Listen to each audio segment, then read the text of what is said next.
안녕하십니까. 소설가 전은강입니다. 무오사화 하면 떠오르는 게 있죠. 바로 김종직이 지은 조의제문이라는 글인데요. 도대체 어떤 글이기에 그토록 큰 파문을 일으켰던 것일까요? 무오사화는 1498년 연산군 4년 훈구파에 의해 살인파고 화를 입은 사건인데요. 훈구파라고 하면 공신세력을 긋는 말이죠. 반면 신진사류는 야한 결제의 학통을 계승한 김종직 이후 등장한 사업 출신 중심의 살인파를 긋는 말이고요. 당시의 대표적 훈구파로는 유자광, 노사신, 윤필상, 이극돈 등이 있었고요. 신진사류 살인파는 대부분 김종직의 제자들이었는데요. 조의, 김일손, 권오복, 권경유, 최보, 김갱필, 강백진, 강혼, 강겸, 표연말, 정여창 등이 있었습니다. 조의제문을 지은 김종직을 그 사람들은 영남학파의 종조라고 하죠. 아버지 김숙자가 고려 삼원의 한 사람인 야한 길저의 제자였고 김종직이 그 학통을 계승했으므로 영남도학은 김종직에서 시작되었다고 보는 것이죠. 김종직은 1431년 세종 13년에 태어나 1492년 성종 23년에 세상을 떠났는데요. 영남학파의 종조로서 많은 업적을 이뤘지만 그 중에서도 관학에 맞서 사학을 크게 부흥시키고 그 제자들을 관직에 많이 진출시켰다는 점이 특히 높이 평가할 수 있겠습니다. 왜냐하면 당신은 세조의 왕위찬탈의 공을 세운 정랑공신, 좌익공신, 적계공신, 익대공신 등의 훈신과 그 후손, 그리고 척신 등의 훈구 세력이 권력을 독점하고 있었는데요. 자기들끼리 권력을 세습하기 위해 사학을 억압하고 관학 위주로만 인재를 키우고 있었으니까요. 그래서 훈구 세력은 왕족 교육기관인 종학, 그리고 나라가 한양 네 곳에 세운 중학, 동학, 남학, 서학, 또 성균관과 지방항교 등의 관학에 교수와 훈도를 파견함으로써 조정의 통제하에 두고는 자기들 입맛에 맞는 인재만 골라서 키우고 또 그렇게 골라서 등용했거든요. 그런 때에 김종직이 사학을 열고 많은 학자들을 길러서 관직에 진출시킴으로써 관학 독점을 깨버렸습니다. 오랫동안 권력을 독점해온 훈구 세력이 가만히 당하고 있었을까요? 사실 무오사화는 조의제문이 빌미가 되었지만 그 배경에는 훈구 세력의 저항이 깔려 있었다는 것이 정설입니다. 사화의 발단은 이렇습니다. 성종실록을 편찬하던 김종직의 제자 김일손은 선대왕 성종이 김종직의 제자 조의와 정석견에게 명해서 엮은 김종직 문집을 사초에 실었는데요. 그 문집에는 조의제문 그리고 도연명의 시술주에 대한 김종직의 화답시, 화도연명술주 등이 들어있었습니다. 김일손은 다른 한편으로는 또 훈구파의 비리 관련 문서도 사초에 실었는데요. 그 중에는 실록청 당선관인 이극돈이 성종 상중에 기생과 어울렸다는 비위 기록도 포함되어 있었습니다. 실록을 실을 사초를 검토하던 실록청 당상관 이극돈은 자신을 비롯한 훈구파의 비리 관련 사초를 발견하고 깜짝 놀랐고요. 김일손을 불러서 타협을 시도했습니다. 그러나 김일손은 매우 강직한 학자였고 그래서 이런지하에 거절해버렸습니다. 아무리 실록청 당상관이라도 사초에 함부로 손을 댈 수는 없습니다. 김일손이 그것을 문제 삼으면 탄핵을 받게 될 테니까요. 이극돈은 고민 끝에 노사신과 윤필상 등을 찾아가서 그 문제를 의논하게 되는데요. 김일손이 올린 사초에 그들의 비리도 포함되어 있었기 때문입니다. 그들은 머리를 맞대고 의논한 끝에 김종직의 조의제문이 단종을 죽인 세조를 항우에 빗대서 세조의 왕위 찬탈을 은근히 비난한 내용이라는 세간의 얘기가 있다. 그것을 문제 삼겠다고 하면 김일손도 고분해질 것이다. 라는 결론을 내립니다. 그럼 불순한 내용인 것을 김일손이 알면서도 조의제문을 실록에 실으려 했다면 불정죄에 해당하니 그것으로 협박하면 김일손이 겁을 먹고 자신들의 비위 관련 사초를 빼줄 것이라고 생각한 것이지요. 그러나 김일손은 조의제문은 그런 불온한 글이 아니라며 그들의 협박에 굴하지 않았습니다. 이극동과 노산신 등은 김일손의 마음을 바꾸지 못하자 류자광을 찾아가서 김종직의 조의제문이 아주 불온한 글이라고 일러바치게 되는데요. 왜 굳이 류자광이었을까요?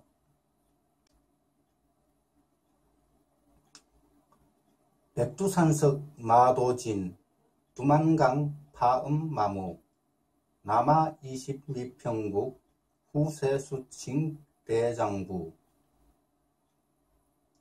백두산 돌은 칼을 갈아 없애고 두만강 물은 말을 먹여 없애리.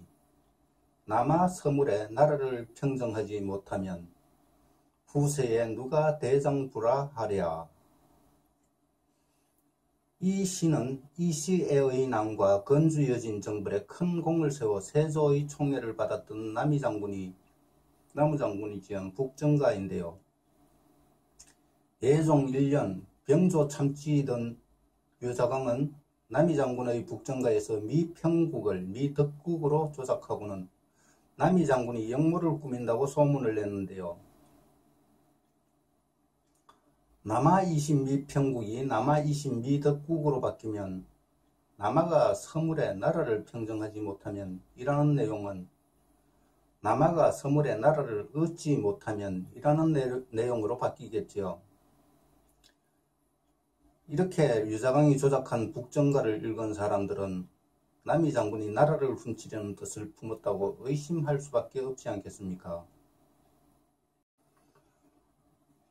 류자광은 일단 사람들이 남이장군을 의심하도록 분위기를 잡은 후 당시의 임금인 예종을 아련하고는 남이가 신에게 찾아와서 말하기를 내가 거사하고자 하는데 주상이 선정관을 시켜 재상의 집에 분경하는 자를 매우 엄하게 살피므로 재상들이 반드시 싫어할 것이요.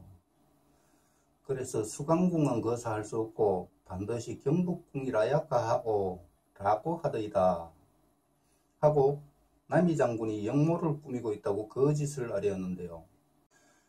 남이장군은 결국 역모죄의 누명을 쓰고 거열형을 당하고 말았습니다. 김종직은 그런 비열한 류자광을 매우 미워해서 자신이 함양 군수에 부임했을 때는 함양 관아에 걸린 류자광의 현판을 보고 당장 떼어서 불에 태워버리라고 명했다고 하는데요. 그러니 류자광 또한 김종직을 매우 미워할 수밖에 없었던 것입니다. 류자광은 이미 죽은 김종직이지만 이제라도 예전 수모를 안갚음할 기회가 왔다고 반가워하며 치밀하게 음모를 꾸밉니다. 그런 다음 연산군에게 달려가서 김일손이 불손한 너희들을 갖고 조의제문을 실록에 실어야 한다고 아뢰었습니다. 조의제문이 초의제를 조상하는 글인 것처럼 보이지만 실은 초의제를 폐위하고 황위에 오른 황위를 찬탈한 항우에 빗대서 세조가 당종을 폐위하고 왕위를 찬탈했을 뿐 아니라 세조가 사람을 시켜서 단종을 죽이고 그 시신을 강물에 던지기까지 했다고 비난하는 내용인데 김종직의 제자 김일손이 세조의 정통성을 훼손하려고 그 글을 실록에 실으려 한다고 말이지요. 류자광은 또 김일손이 정몽주 격살 사건도 사초에 포함시켰는데 이는 김종직의 유언에 따라 김종직의 제자들이 뭉쳐 고려를 복구하려는 음모라고 무함했습니다. 세조는 연산군의 정조 할아버지인데요. 세조가 왕위를 찬탈한 역적으로 규정되면 그 혈통을 계승한 연산군도 그 정통성이 크게 훼손되겠지요. 거기에다 정몽주와 길제의 학통을 이어받은 신진사류가 조선 자체를 부정하고 고려를 회복하려는 의지를 숨기고 있다니 더욱 묵과할 수 없는 일이었습니다. 연산군은 당연히 노발대발했고 즉시 김일손을 잡아들이라고 명했습니다. 그리고는 류자광이 책임을 지고 김일손 사초 사건을 조사할 것을 명했습니다. 이것이 바로 무오사화의 시작이었습니다. 김종직의 문집인 전필제집의 전필제집 무오사적 편에 보니 우제, 기사, 종직, 조의제문이라는 글자가 보이는군요. 우제 기사종직 조의제문은 서성 김종직의 그 조의제문을 거듭짓다라는 뜻이겠지요. 조의제문이라 하면 의제를 조상하는 걸이라는 말인데요. 중국 진나라 때 유방과 천하패권을 다투던 서초패왕 항우가 자신의 황제인 초나라 회왕 초의제를 도읍인 침성에서 내쫓고 국왕왕 영포 등을 시켜서 죽이게 한 일이 있었는데요. 결국 초의제는 침강에서 시신으로 발견되는데 세조에 의해 왕위에서 쫓겨나고 끝내 동강에서 시신으로 발견된 단종과 그 상황이 흡사합니다. 그 초의제를 조상한 글이 조의제문입니다. 정축 10월일, 정축 10월의 어느 하루, 여자 밀성도 경산, 내가 밀성에서 경산으로 가다가, 밀성은 지금의 밀양을 말하고요. 서울 경자를 쓰는 경산은 옛 경산부를 말하는데 지금의 성주군입니다. 쑥 답계역, 답계역에서 자게 됐는데 답계역은 지금 성주군 학산리입니다. 다음, 목류신인 피칠장 집업, 꿈에 칠장옷을 입은 신이, 칠장은 황제와 제후를 상징하는 문양이 수놓아진 곤복이죠. 기연일에 기연이 나타나서 자은 스스로 말하기를 초해왕 손심이 초나라 회왕의 손자 심인데, 나는 이라는 주어가 빠졌죠. 송나라 강지가 삼호강의 자치통감을 간주해서 엮은 통감재료의 사기 항우봉기 편주석에는 심은 이름이며 초나라 회왕 괴의 손자이다 라고 되어 있더군요. 위서초백왕 항적 소시 서초패왕 항적에게 살해되었어. 여기서는 주어, 즉 우리 할아버지 회왕은 이라는 말이 생략된 것이라고 봐야 할 것 같습니다. 서초패왕 항적은 항우를 말함이죠. 침지 침강 일홀불견, 침강에 잠겼다 하고는 호련히 사라졌다.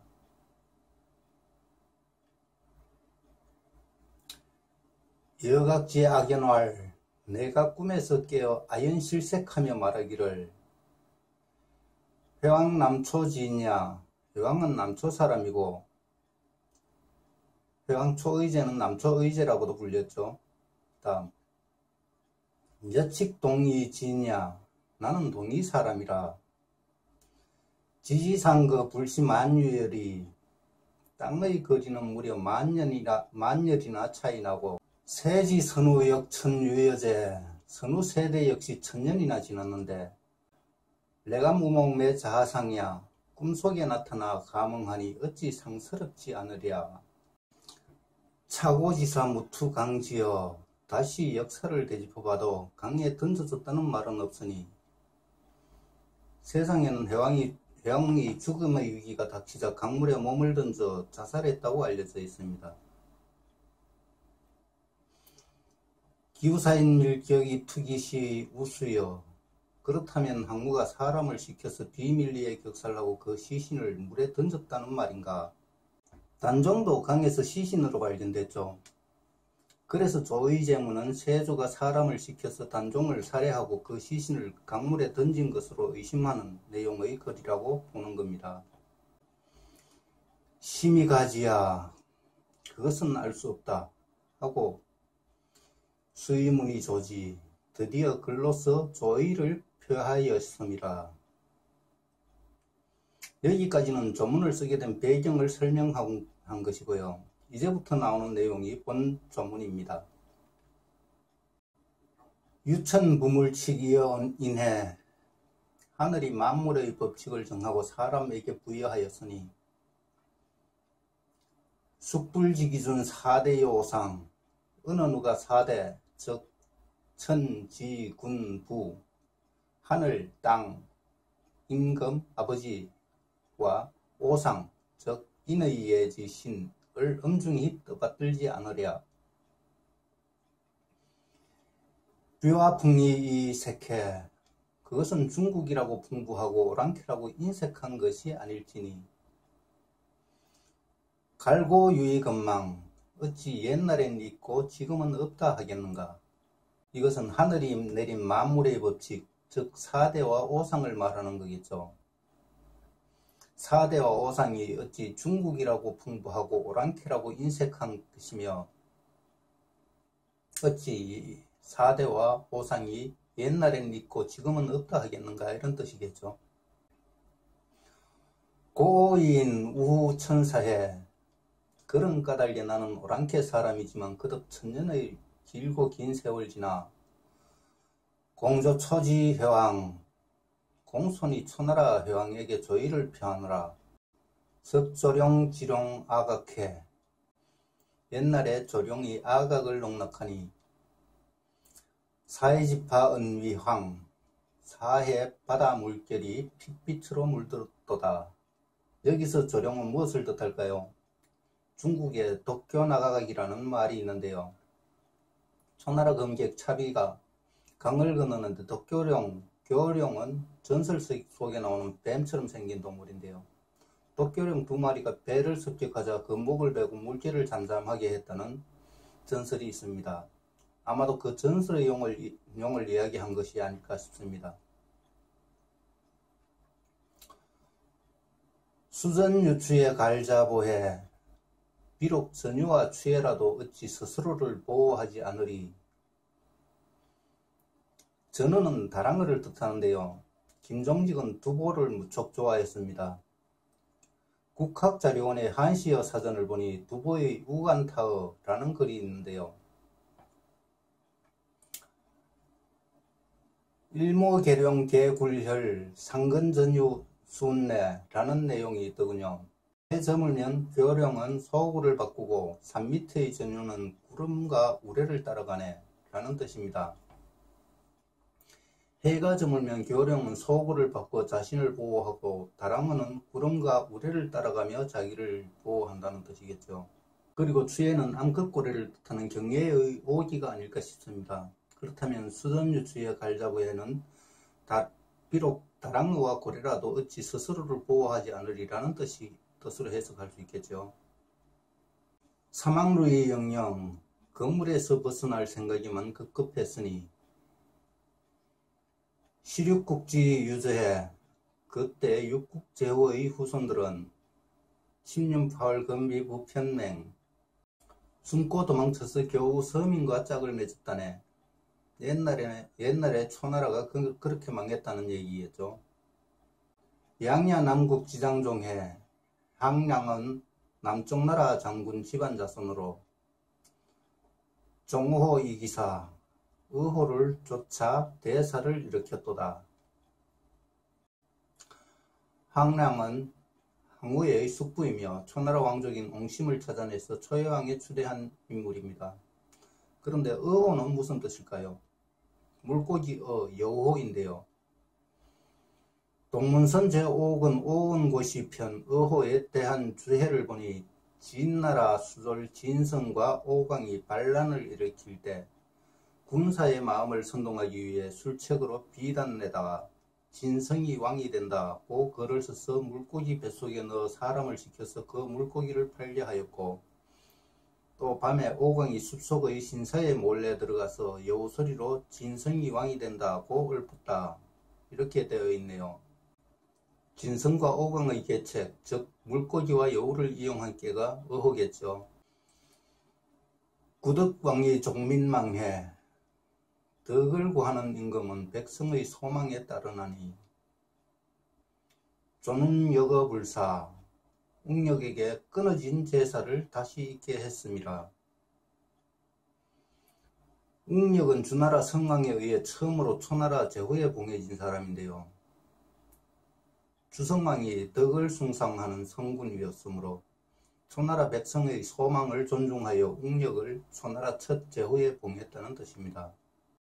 다음 악근 부위면양해 제왕의 부서를 받아 임금에 올랐으니 천하 고무존 어천시 천하에 초나라 천시보다 굳세고 존귀한 성이 있으랴.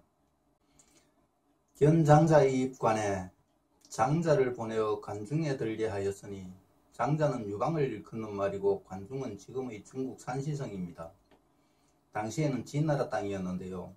유방이 초해왕의 명을 받들고 진나라로 가서 관중을 평정했습니다. 그 일을 말하고 있는 것입니다.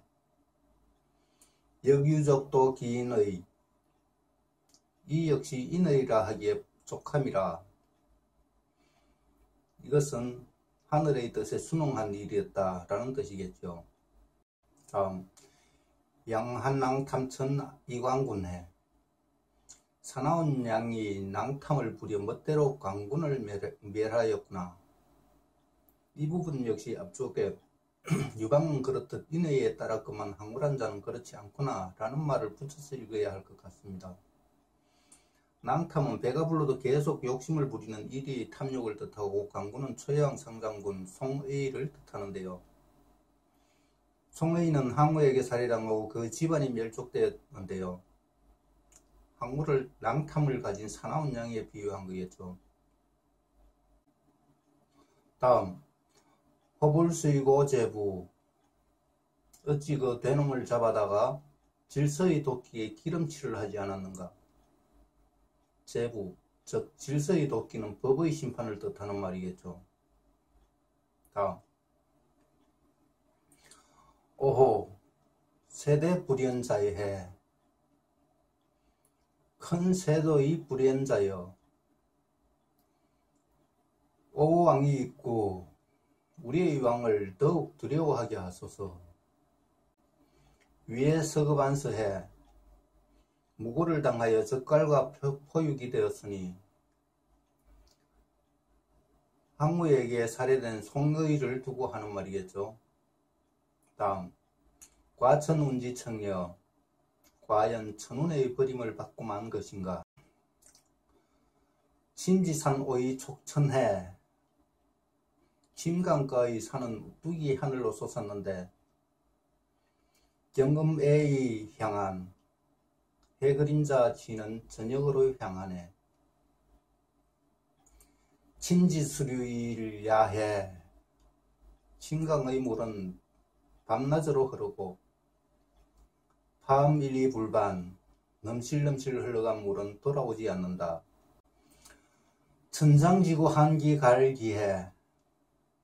장구한 천지에 그 한 어찌 다하지 않고 혼지금 육표탕.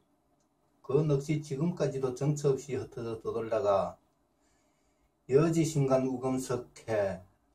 나의 금석 같은 마음을 뚫고 들어와 왕호림 호몽상. 왕이 문득 꿈에 임하였도다.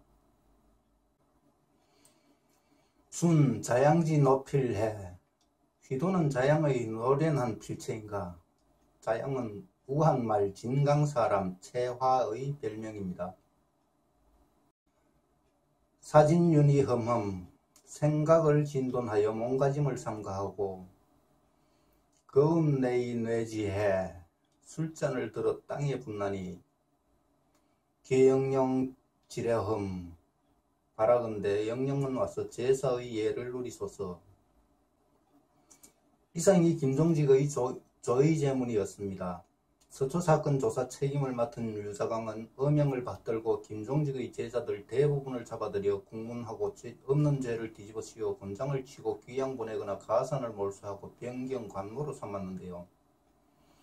뿐만 아니라 이미 죽은 김종직의 유고를 파서 대역죄로 부관传시했습니다. 바로 무호사화인데요. 이 사화로 사학 출신 신진사리는 씨가 말려버리고 관학 출신만 남게 되었습니다. 그래서 다시 훈구파 세상이 되었지요. 이상이 소설가 전은강이었습니다. 감사합니다.